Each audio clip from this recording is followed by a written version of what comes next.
Жол кырсыктардын 90% бул айдоочулардын мүлдөсүнөн болот.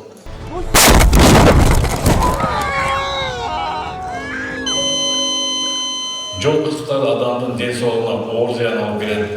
Ошондуктан анын алдын алуу өтө маанилүү.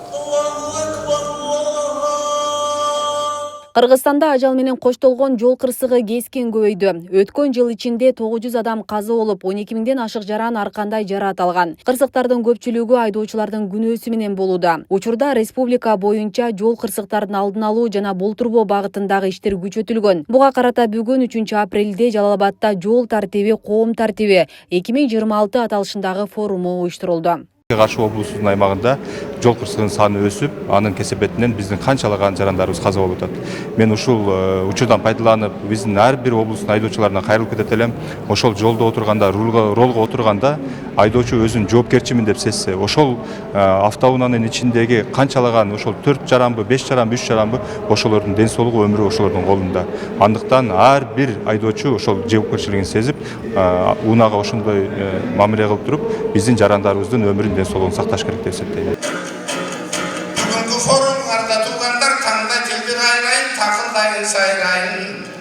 Форум жол кыймылынын коопсуздугун камсыздоо кызматкерлери тарабынан облустун деңгээлинде өткөрүлдү. Иш-чарага жергиликтүү бийлик өкүлдөрү, ардагерлер, дин өкүлдөрү жана демилгелүү жаштар катышты. Анда жол кырсыктарын алдын алуу менен жалпы коомчулук күрөшүүсү керектиги айтылып, сунуш пикирлер, эскертүүлөр менен коштолду. Көйгөйлүү жол кырсыгы алып барды. Bir үй биле бул өмүрдөн бошайтышып.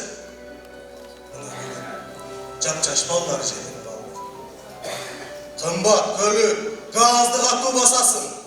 Ылдамдык чоң, сен мактанып жатасың. Кымбат баалуу, сенин жаңы көлүгүң. О дүйнөгө өзүң да алып барбасың. Автоунаа башкарган ар бир адам үйүндө сени күтөт, атаң, апаң, жана балаң. Айдоочулар силерден суранамын. Жетип барча үйүнө эсен алат. Жана мен өзүмдүн баянымда айтып кеттим, ушул ар бир жарандарыбыз, айдоочуларыбыз жолдун сапаты боюнча жергиликтүү бийликке кайрылып, бийлик өкүлдөрүнө кайрылып, жол жасап бергиле, жолдорубуз начар деген таризде көптөр кайрылышат. Жол жасап койгондон кийин кайрыле башка жарандарыбыз чыгып алып, ушул жолдон автоунаалар катууланып өтүп атат, жол кырсыктары болуп атат. Бизге дөңчөктөрдү коюп бергиле деп кайрылат да.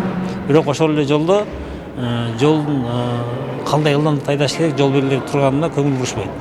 Bunun köpçülüğü biz oylayız ошол жанагы права иши алып айдагандар, праваны сатып алып, же болбосо жанагындай адамдын өмүрүнө коопсуздук кылып, алардын жоопкерчилигин сезбей айдагандардын кесиринен болуп атат деп ойлойбуз. Ошого биз бардыгына кайрылып кетет элек. Негизи ар бир айдоочу балдарына дегеле жалпы кимдер ушул форумга катышып аткан болсо, бардыгына түшүндүрүү иштери жүргүзүп, ошол жолдо жүрүү эрежелерин так сактай турган болсок, өзүбүзгө дагы жалпы коомчулукка дагы бүтүндөй башкаларга да үлгү болуп бере алабыз жана башкалардын дагы ден соолугуна бир аманаттык кыянат жасабаган болобуз деп айтат элек.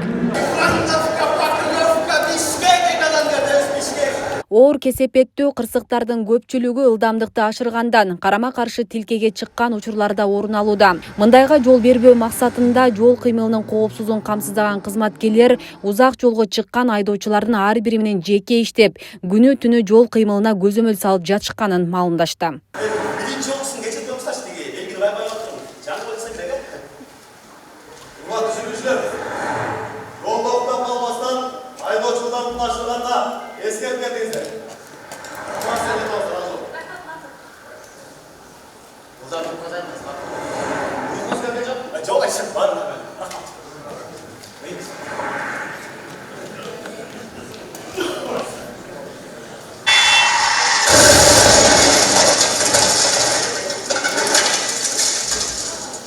Азыркы акыркы учурда түнкүсүн таңкы маалда обязательно айдоочуларды тосуп профилактикалык иштерди алып барып атабыз да, чарчаган жоксуңарбы, аман эсен жетип алгыла, эс алып алгыла чарчап калсаңар да ошондой иштерди алып барып атабыз. Биздин кызматкерлер турса, жол эрежесин бузбайт экен, жок болуп калсак эле кайда эле ылдамдыктарды жогорулатып, карама каршы тилкеге чыгып атышат.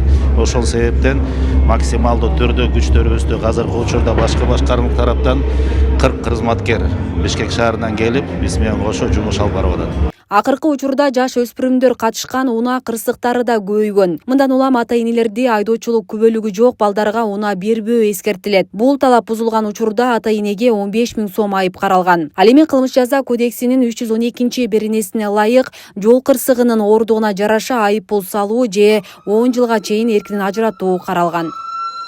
Асия Сыдыкова, Замирбек Тойчубаев, Регион телеканалы.